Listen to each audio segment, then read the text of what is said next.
This is Average Sports. By your average guys. Eric. And Ty. That would be so bad. Yeah. This is Average Sports. Your average sports. Average Sports. Thanks for tuning in to another episode of You're listening to Average Sports with your average guys. Average Sports, average guys, Eric and Ty. That's right. You haven't tuned in to another episode of Average Sports with your average guys, Eric and Ty. I'm Ty. And that's Eric over there. Oh, here. That's right. Doing it. Yep. We are here for episode 4 of season 3. That's right. If you haven't joined us before, welcome, first of all. And the way that we do things is talk anything sports, whatever's on our mind. And we got a little bit of structure to this show. A little bit. Yeah, we'll not keep too it on much. the rails, though. Including our butthole in sports right now.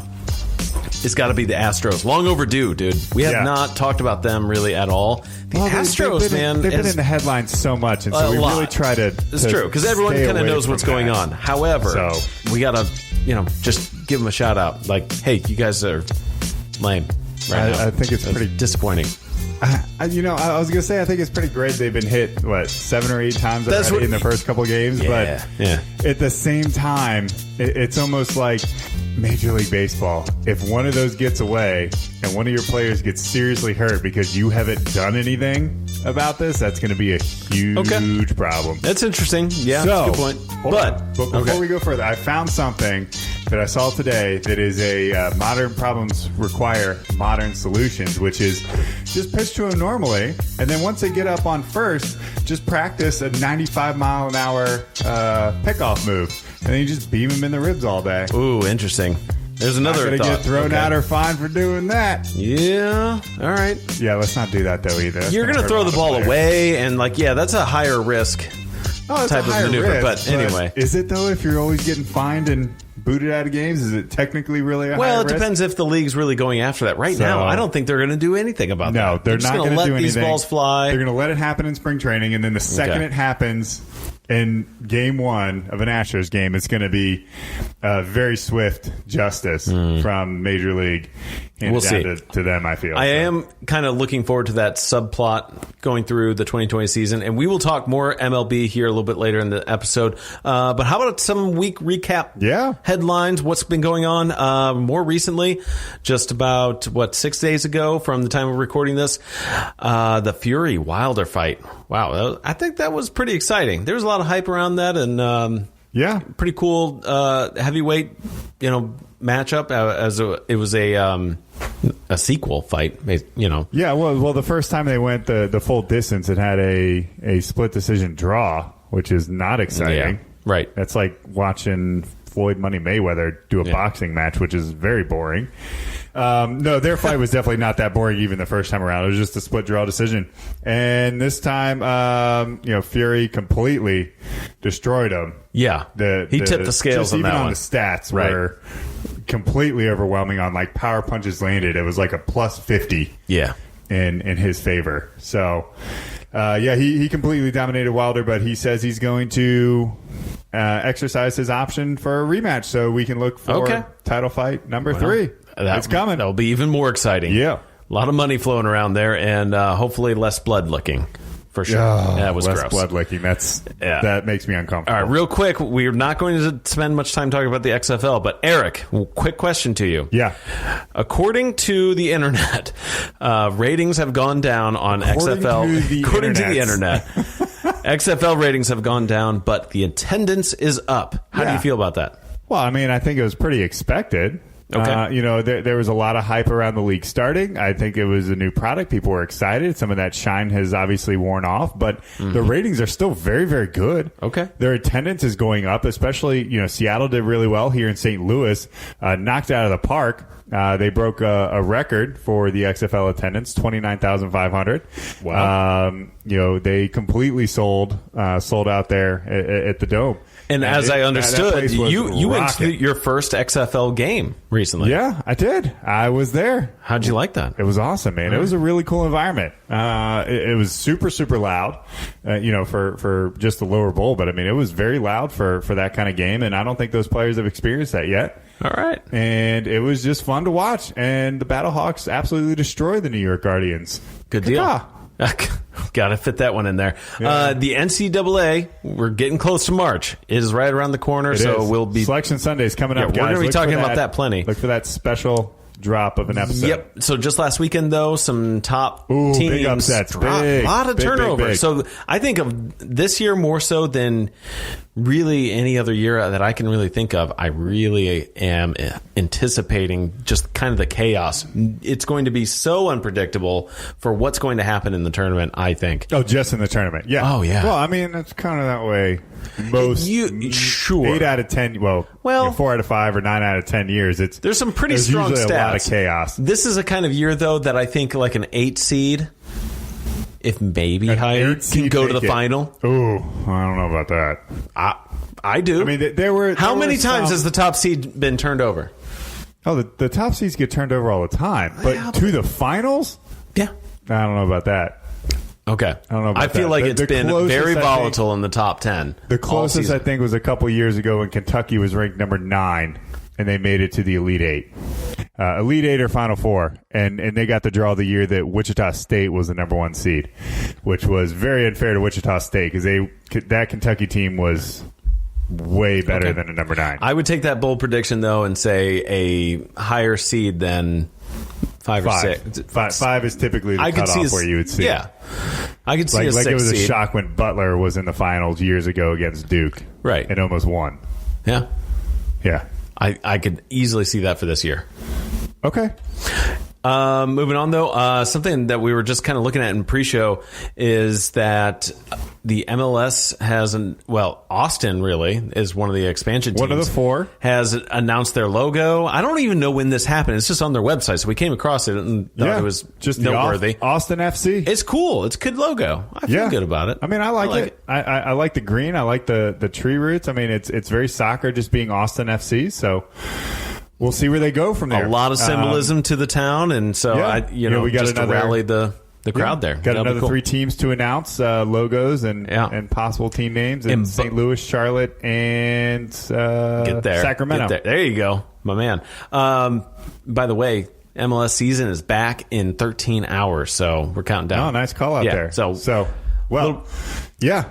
That's good. So before we get into our topic, guys, please don't forget to jump over to our socials. Give us a like on our socials. You can always find us on any and all of your streaming services for your play options, Google Play and iTunes, of course. But you can also find us on Spreaker.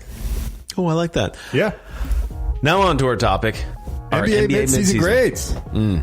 So just kind of seeing overall thoughts on the midseason. So, Ty, what have you seen? What have you liked? I think what I've liked is the sustainability of what the 76ers have done in the last few seasons, being up there, being competitive. Trust in the quote-unquote process? Yeah, trust in the process, because that was kind of their go-to for a number of years, or their explanation as to why they just suck. Yeah, I mean, so they're okay. Okay. I mean, they got rid of Jimmy Butler, which certainly isn't going to help. I mean, he's a perennial all-star, and he really elevated Miami. Yeah. Embiid and Simmons, are they long-term fits in Philadelphia? I think is another big question for them. They're 10 games out of first place right now. We're going to kind of have to see how it plays out, I think. I think they're obviously much, much better than what they were, 4 or 5 years ago when they were the laughing stock of the NBA. Right. With no talent and just acquiring these draft, they were and that's what I mean. You're Cleveland Browns of the NBA. You're climbing out of a deep hole. Yeah. A couple of other teams, though, worth shout out that one in the West, Denver. Really like seeing the Nuggets sitting on top of their game. They are just winning a ton. They're winning a ton, but they've been kind of up and down. Well, their offense has kind of gone roller coastery, and their defense was really good at one point, and then now they're out of the top 10, and they're trying to figure that out. It's a lot of ebb and flows for them. I think they need to separate themselves from the Clippers and the Rockets. Sure, but who are their superstars? They need to be more on that level of Los Angeles because they are that good. Yeah, they are better. Than some of the other teams out there. they're kind of on that Jazz level, Rockets level, Clippers level. Right. The Clippers may be a little above that, to be honest. Okay. So I'm just saying they're putting together some quality team or quality games with not a whole lot of name power. You know what I mean? Well, they got some. I mean, their best player is European, Jokic. Yeah, so of course. You know, I mean, he's not. I love his profile picture, by the way. But I mean, there's St. Louis's own Michael Porter Jr. playing for them. Mm-hmm. You know, he went to Mizzou, but I'm surprised he's still healthy. That dude gets injured. And then my favorite team right now has got to be Milwaukee. I mean, just easily. Milwaukee's a beast, man. Yeah. Milwaukee's a beast. I mean, they look really, really good. I mean, some of the teams I'm really surprised by, Indiana Pacers. You know, they started off really, really well, 26-15, without Victor Oladipo, which is just huge.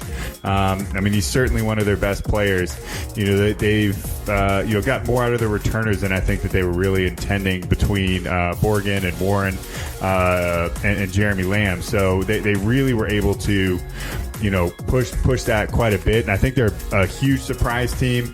Another one out in the East is Miami.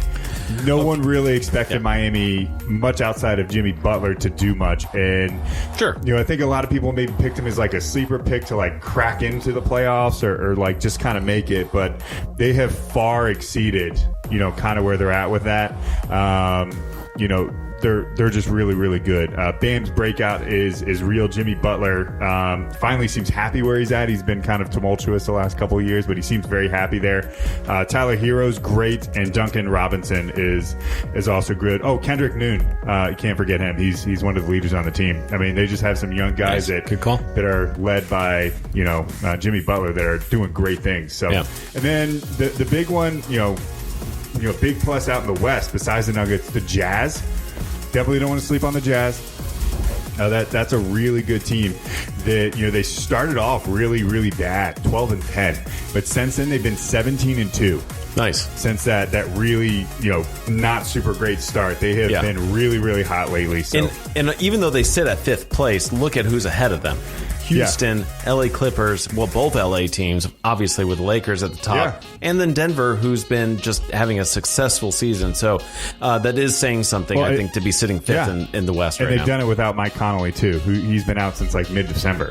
So, I mean, they've done it. And then the big one, no surprise, I mean, this team's been phenomenal all year, but the Lakers. Well, yeah. You know, they picked up Dwight Howard, who I don't think they really expected too much from him. He's been a really solid role player coming off the bench for him, or for them out there. Obviously, you have LeBron James, who is killing it. You have AD, who is just looking super great as well, too. So, you know, they're a really good team. They haven't done too much for like the game management between AD and LeBron. So they are super hot. Big thing is they got to figure out how to beat the Clippers.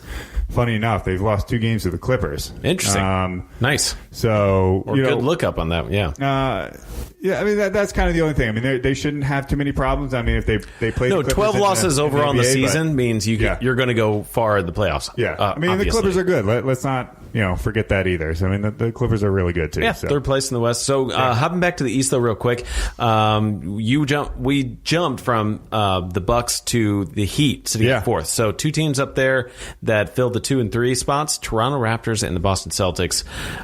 Is that any surprise to you at all? I think the Raptors, maybe. Boston Celtics with, I think the Boston Celtics are a little bit. They lost. Where is it? No, it's like on the tip of my tongue here. Al Horford. They lost Al Horford in the offseason, which is a huge loss for them. So it was kind of like, are they going to be able to fill in that gap? They lost Kyrie Irving as well, too. So with that loss, I mean, that just kind of puts Boston in a spot that I didn't necessarily think they could recover from, but the East is a little weak. And then 2 teams at the bottom. One is definitely going way, way in reverse, which is New York Knicks, and they absolutely suck. So that's about all the time I'm going to spend on them. Atlanta Hawks, we've actually mentioned them a couple times, even early in Season 3, but Trae Young, the team is not great. They're not going to be a team that's going to get a ton of attention, but if you happen to come across an Atlanta Hawks game that's on TV in your area, turn it on, see if Trae Young's playing, because you want to watch this guy. He's incredible. Super great young player. So not the first time you mentioned him by name. He's phenomenal. You're a fan, clearly. The rest of the team is not great. Okay. But Trae Young is unreal. Only two teams I really want to point out in our midseason report here. Golden State Warriors, quickly.